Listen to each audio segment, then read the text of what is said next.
Hello guys, welcome back to the another video of IDMPL learning. Today we will learn about callouts in IDMPL. Callouts basically used to set the value of column on change on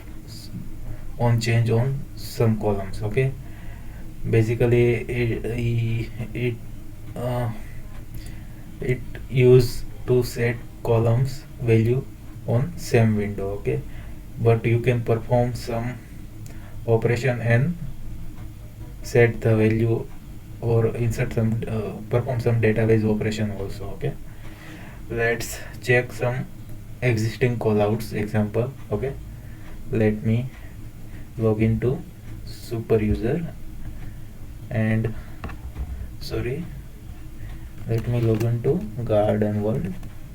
Okay, customer invoice. Okay, if you want to set order reference on change of order, then you can write your callout to set this value. Okay, let's check existing one. You can see this partner location will be set on change of business partner. Okay, let me select one business partner. Now you can see some fields has been set automatically by changing on business partner. Okay, let me deselect business partner. Okay, you can see partner location also deselect. Callouts gets executed when you set value on the field and lost focus from the field. Okay, there are few ways to create callouts in IDMPR.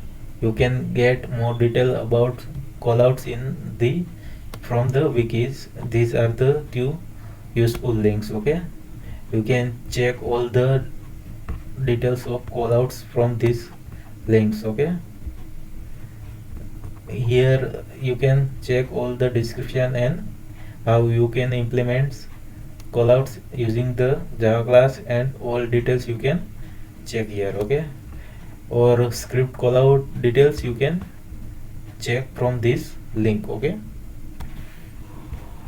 let's discuss callouts one by one. First, callouts we can create using iColumn interface and using extension point. Okay, developing callout using extension point is one of the easiest way. Okay, users need to create callout using iColumn interface and need to add in the extension. Okay, but it is little bit outdated. Okay, so it is always good idea to implement factory. Okay, factory implementation approach is good. Okay, one example you can check existing one example of this callout in the core item pair. Okay,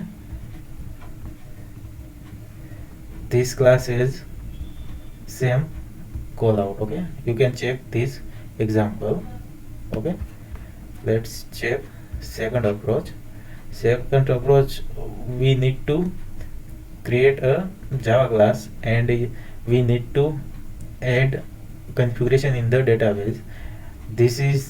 This approach has advantage is that it is configurable. Okay, this approach for this approach we need to inherit callouts engine. Okay, we need to create one method like this. Okay, and need to write business logic in this method, and we need to return some null value at the end. If we return some value, then this callout thinks that it is an error. Okay, let's check one example for this callout in the IDMPR core. Okay, this callouts using callouts engine, and it has the one method parent, and it is have some business logic in it. Okay, let's check another approach which is callout factory. This approach is the best approach. Okay,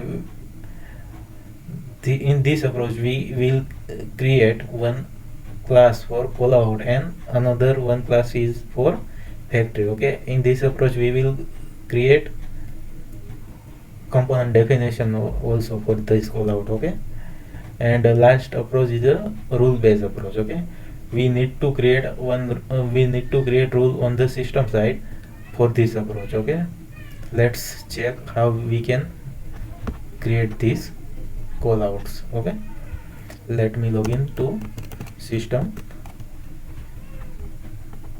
and go to rule window. Here you can define your callout. Okay, you have to select entity type as a callout, and here you have to select scripting type. Okay, rule type, and you need to pass a script here. We will discuss this in detail in the new in the few upcoming videos. Okay, so I hope you guys like the video. Stay connected. We will see all the callouts in detail in the future videos. Okay.